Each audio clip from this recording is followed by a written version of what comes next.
The following is an exclusive presentation of the Carolina Panthers and the National Football League.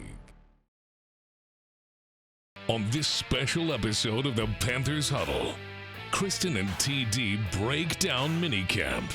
Plus, hear from Bryce Young, Jaycee Horn, and more as they step inside TD's chat room. Welcome inside the Panthers Huddle.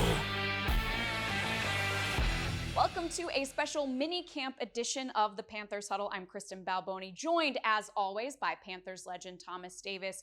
TD, we are fully into practice. It feels like football is back. It's awesome. So I want to start with the offense and talk about this running back because, of course, we have Chuba Hubbard. He is locked into that deal. But then also you add Rico Dowdle through free agency and Trevor Etienne through the draft. What do you think about that three-back combo there and what that depth brings to the position? Listen, KB, I absolutely love it. If you look at the history of the Carolina Panthers, we had Stephen Davis and Deshaun Foster.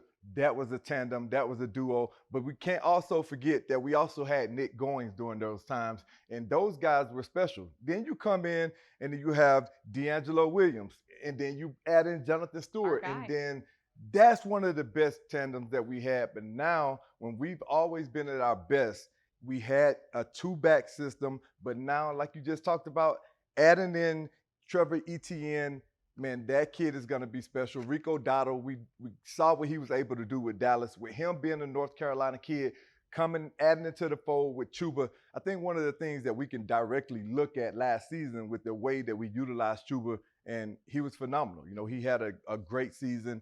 He was able to do some special things for us, but as the season goes on, you'll see running backs start to wear down. But if we have an opportunity to spell Chuba from time to time and not have a drop-off, man, that's going to be amazing for this offense. And I'm just looking forward to seeing how our coaching staff utilize those guys with two-back sets, getting them on the field at the same time. And sometimes you can go in, you can put in like a little wing tee type deal, have three backs on the field. I want to see it. You can be very creative when you have a core of running backs like we have, KB. Well, and you know that Dave Canales and Brad Idzik want to be creative, so it is going to be fun to see what they can do with all of those running backs at their disposal. Let's talk about the guys, though, that make the running backs that they are. The O-line, a big strength of this team last season.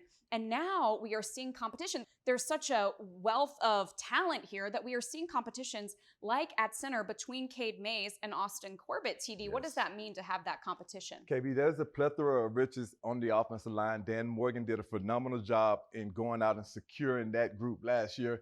And Cade Mays stepped up in the absence of Austin when he went down with injury. And now to be in a position where now you're starting the conversation, like the competition level, we are going to be great at center because every single day we're going to get both of these guys best. They're going to go in, they're going to compete, they're going to try to show why they deserve to be the starter. And all that's going to do is elevate the play of those two guys, the guys around them, and the guys that they're going to be going against. So that's going to be a great competition, a great matchup during this training camp period. And I'm really looking forward to see who gets that edge. And, you know, it's going to be exciting. It is going to be exciting. And the neat thing, too, is that they can both play other positions. They both slot in quite easily at guard. So as we said, that depth is really, really deep. The depth is so deep. Big. All right, let's talk about defense. Of course, we can't be talking to you without talking about defense. And it does feel like with all of the people that they brought in that we are going to see Ejiro Evero really get to shine with this scheme that he wants to run. And, you know, the talk, one of the guys that has really impressed him is Tershawn Wharton. What do you see from him? Listen, man, the guy is explosive. He's a disruptor on the line. And he's a guy that got overlooked a lot in that Kansas City defensive line.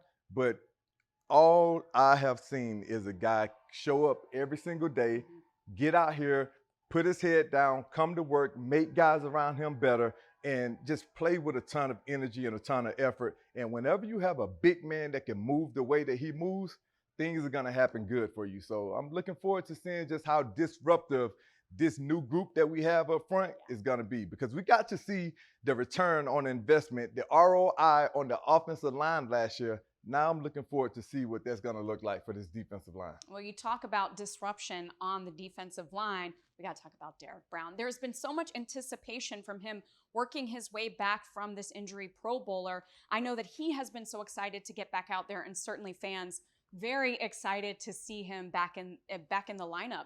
Yes. What have you seen from him out on the field? Listen, he looks like himself again. Like when you look at DB, we knew what he was capable of doing before he went down with injury last year in the first game. But if you watch him, you watch his movement patterns, you watch him walk around, and you see no effects of the injury. You see a guy that's confident, that trusts the process. He trusts the work that he's done this offseason and last season while he was out. But DB is one of those guys, like, he's a big dude, but he doesn't look like fat. He doesn't look like a fat guy.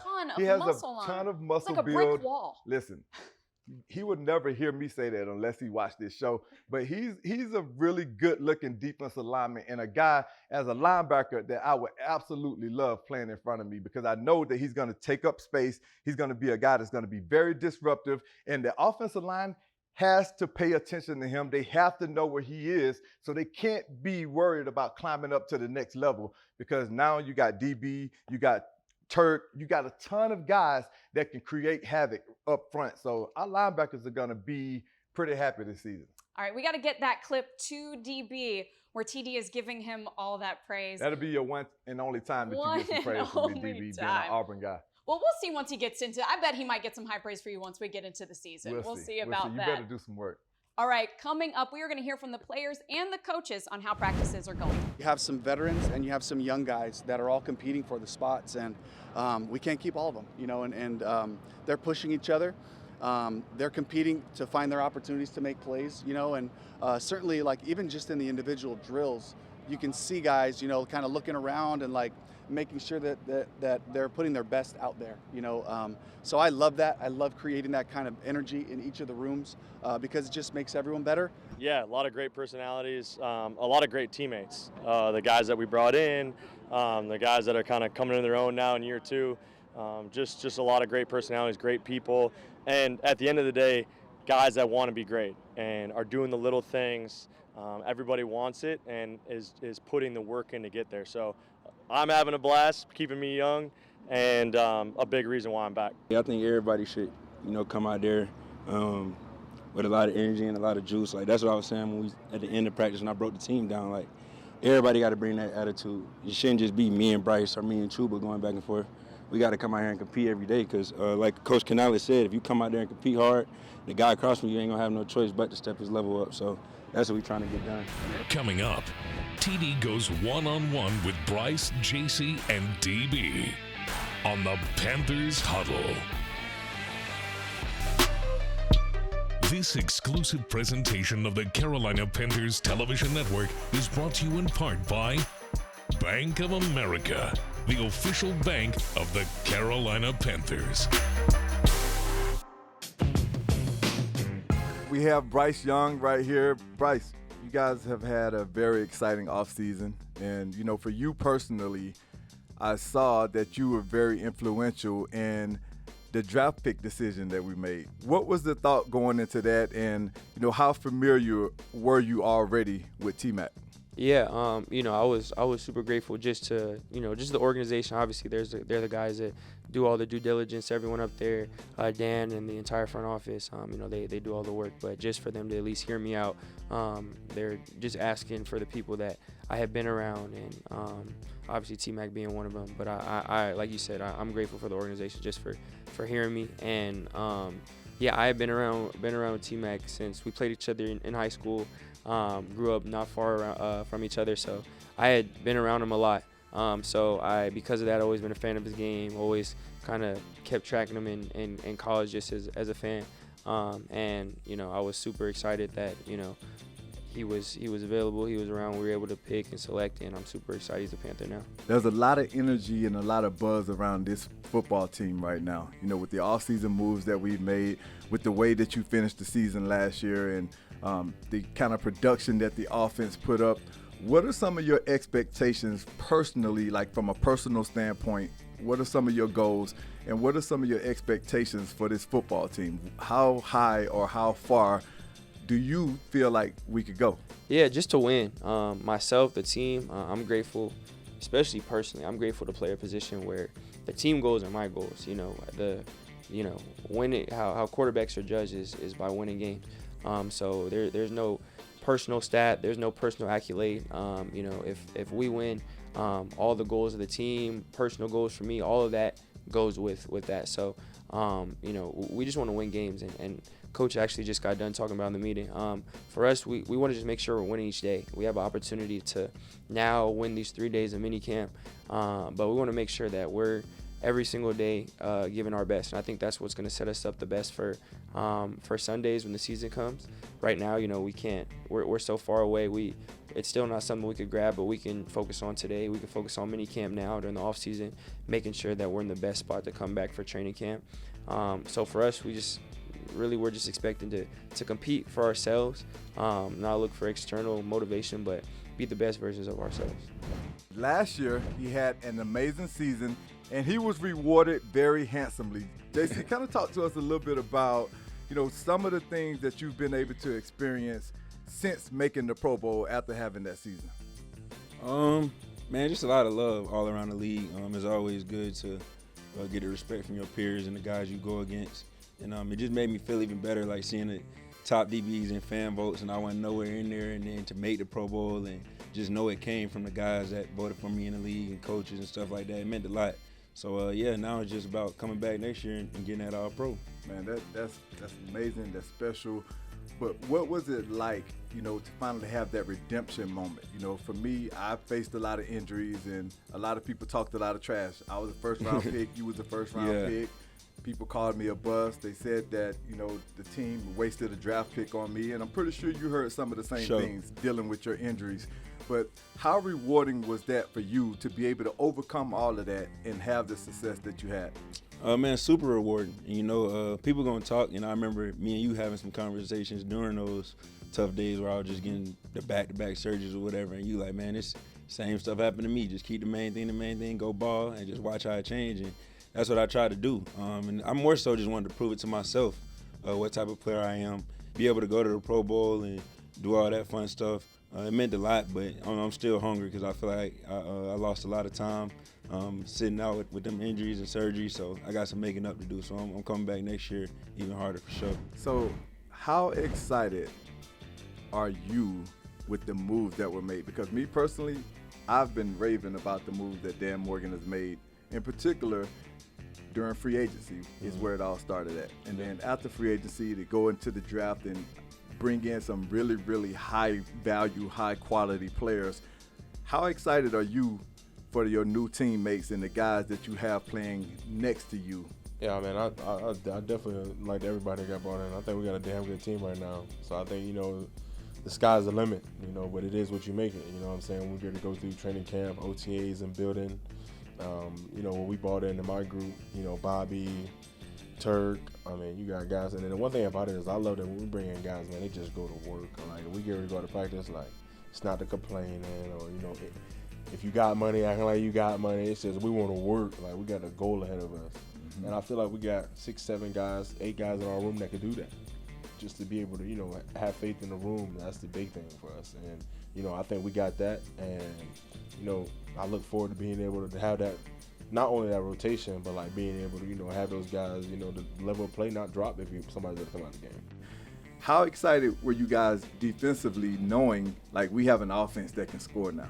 Man, hell yeah, it matters because, your offense scoring a lot of points and you stopping people. That's a lot of pass rush. So, exactly. Opportunities, right? Oh, opportunities. And, that's how you get paid. So, to see Bryce go through what he went through last year and be able to come out and still produce at a high level, nobody knew what was going to happen when that thing shook out. And, credit to Andy for stepping in there and getting the job done. And then, Bryce come back in and playing at a high level. I love it. I love the things that you're doing, and I'm looking forward to seeing you back on the field this offseason, man. So thank you for stopping through. I appreciate it, man. Up next, some rookies get their shot at talking to Thomas Davis on the Panthers Huddle. Closed captioning for the Panthers Television Network is provided by Charlotte Eye, Ear, Nose, and Throat Associates, providing premier eye and ENT care to North and South Carolina. All right, so we're here with Nick Scon. As you can see, man, my man is rocking the full Panther uni. We're right here at production day. Jaycee Horn Jr. See my man outfitted in the Panther black and blue, new colors. Sitting right here with the man of the hour, T-Mac. I'm going to start this out real quick. Talk to us a little bit about the name. You say you can say my name. You done studied it. Let me hear it, man. Tedoror. That's wrong? My name is Tetador. Come on, man. You know I wasn't going to say that like that. So what are some of the things that you've experienced as a young rookie that you just didn't really know what to expect coming into this process? All those meetings, like all the rookie meetings, like, man, like you see the best get out the building a little earlier than y'all, and you like, damn. You had the opportunity to play for Coach Prime. Tell us a little bit about, playing for him and how he allowed you guys to just be who you are. Right. I say playing for Coach Prime, he running the program more like a boy is the man type of deal. You go come in there a certain way, you go come out a certain way. You feel me? At what point in this process did you feel like Carolina would be a real option for you? Really, I think Carolina was an option. I mean, obviously, I did a formal visit with them at the combine, did a 30 visit, but I feel like it was a real option after I threw at Bryce in Cali at 3D QB. I don't know, it's just something about it, everything just it felt right. Obviously just growing up with him, just playing with him or playing against him in high school, finally being able to catch the ball from him, it was just like, it almost like we manifested something in a way, but I feel like that's when I was like, oh, this could be an option for sure. You just spoke a little bit when we just sat down about a full circle moment. I'm one of the combine mentors and having the opportunity to speak to the group and talk to you guys. And now we're sitting here doing an interview together.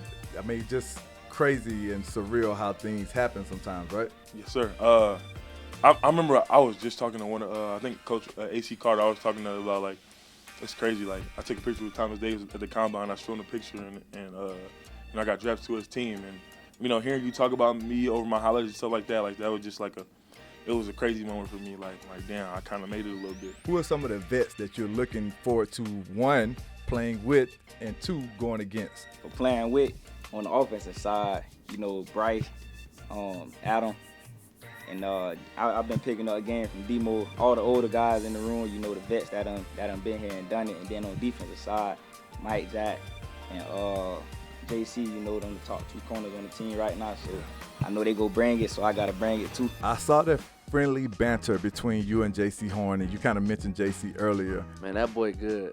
That boy nice, man. And, there's a lot of things that he can teach me and pass down to me, and I have no doubt in my mind that he gonna prepare me for anything that he's gonna get thrown my way this upcoming season, man. And I know for a fact that he gonna make me better every single day, and I'm gonna try my best to make sure I can do the same for him, even though I'm the rookie. But we're gonna have our battles, man. We gonna talk our ish, whatever. But at the end of the day, man, I'm glad I'm on his team. Yeah, absolutely.